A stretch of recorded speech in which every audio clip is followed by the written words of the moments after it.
हाय। आज एक बहुत ही इम्पोर्टेंट टॉपिक पे बात करनी है। क्या टॉपिक है पता है क्या? चोट, इंजरी। फिज़िकल चोट लगती है तो आप क्या करते हो? किसी को भी चोट लगेगी तो आप क्या बोलते हो? गेट वेल सून, तो ठीक हो जाएगा, ऐसे नहीं ना? क्या रिएक्ट करते हो? अरे ज़्यादा लग गई क्या?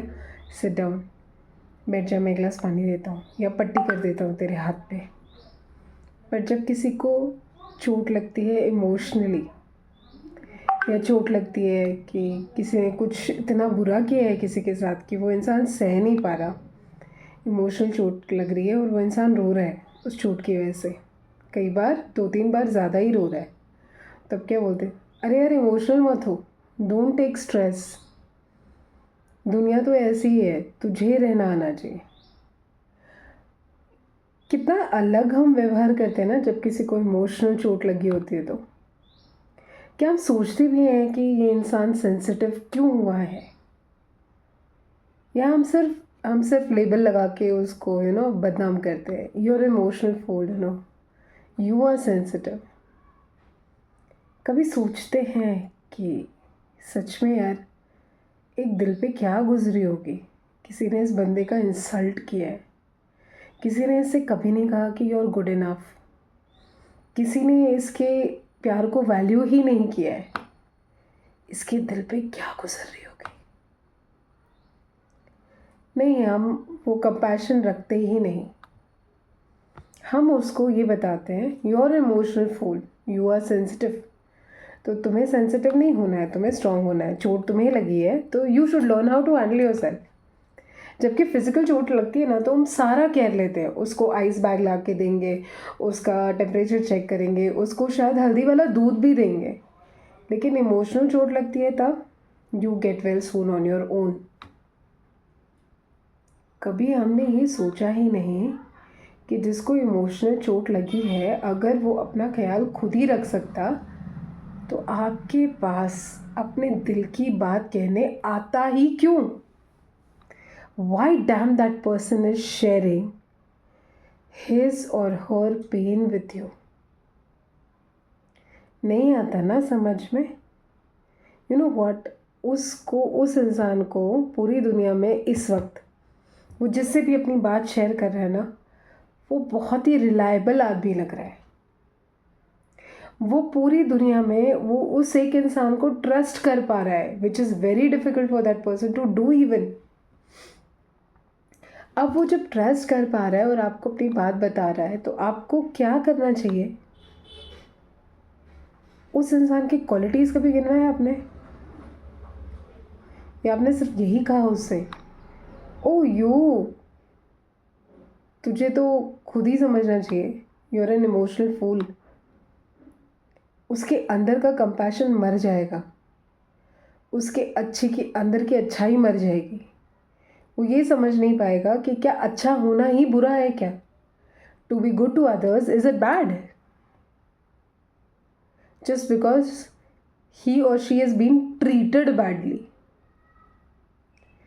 Are we really going to have a heart to take care of people who are going through such things around us?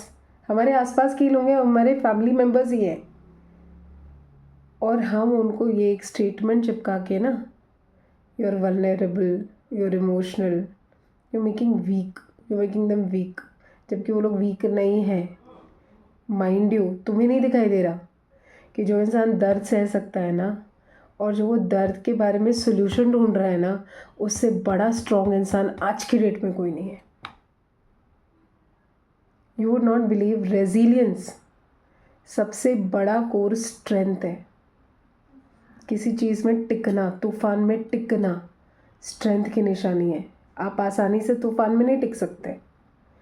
आपके लाइफ में एक सिचुएशन आता है, आप हिल जाओगे, लेकिन शायद जो आपसे बात कर रहा है उसकी लाइफ में 3-4 सिचुएशंस आके गई हैं, तभी आज की डेट में ना उसको थोड़ी सी बात सेंसिटिव हो जाता है, या छोटी सी बात पे उसकी आँख में आंसू निकल आते हैं। That doesn't mean that person is not strong. Generally, you see ladies going through all this.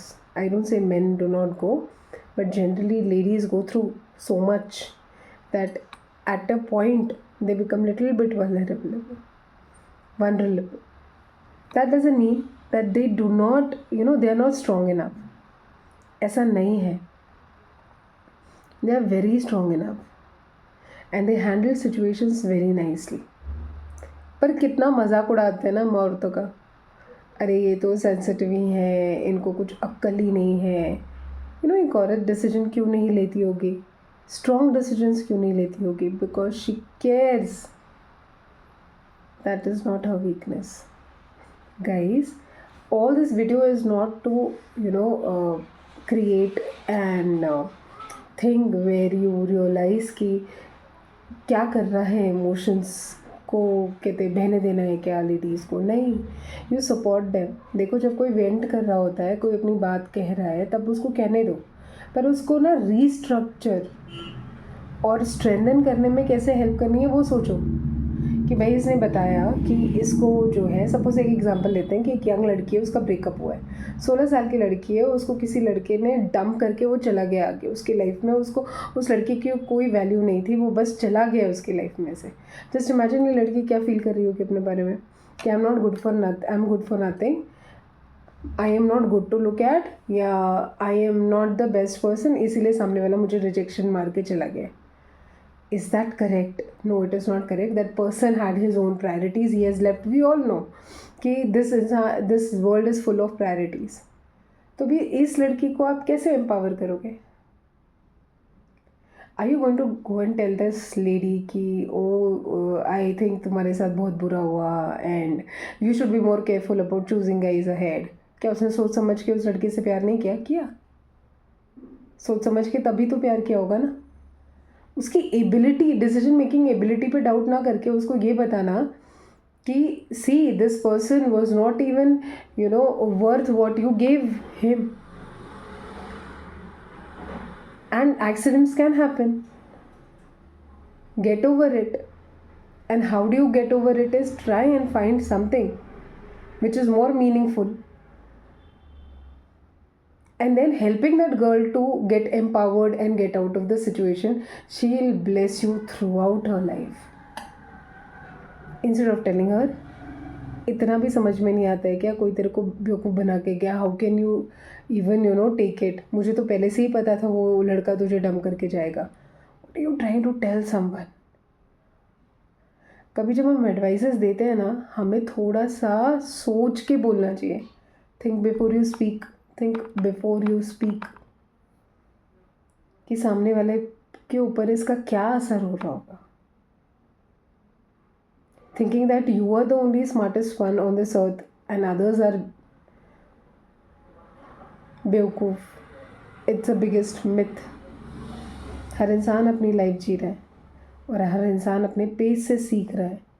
कोई थोड़ा ज़्यादा जल्दी सीखते हैं लाइफ और लोगों के बारे में, कुछ लोगों को थोड़ा टाइम लगता होगा, but that doesn't mean that जो लोग लेट सीख रहे हैं लाइफ के बारे में वो बेवकूफ़ हैं. नहीं. और जो बेवकूफ़ बना के जा रहे हैं वो बहुत ज़्यादा इंटेलिजेंट नहीं है. They are the most, what do I say, कि अंडरस्टैंड देयर साइकोलॉजी ऑल्सो, कि भाई वो कैसे टाइप के लोग हैं जो दूसरों को बेवकूफ़ बना के जाने में अपने आप को बहुत ग्रेट समझ रहे हैं या किसी का फ़ायदा उठा के जा रहे हैं. They do not trust their inner abilities. उनमें गैरत, हिम्मत ही नहीं है कि भाई वो कुछ अपने दम पे कर पाए. इसीलिए तो लोगों का फ़ायदा उठा के जाने में दे थिंक कि they will be doing better of. अब ये पूरा कल्मिनेटिंगली आप समझो कि कोई इंसान, अगर कोई इंसान इमोशनल वुंड लेकर आ रहा है तो आप उसको कैसे हैंडल करोगे. पूरे वीडियो का इंटेंशन यही है कि जितना आप अटेंशन फिजिकल वुंड को देते हो, उतना ही अटेंशन आपको एक इमोशनल इंजरी या एक नॉन फिजिकल, जो दिखती नहीं है वैसी इंजरी, जिसमें बॉडी में अंदरूनी चोट हम समझते हैं, जो हम देख नहीं सकते फिर भी उसका केयर लेते हैं, तो इमोशनल वुंड्स का भी उतना ही केयर लेना है.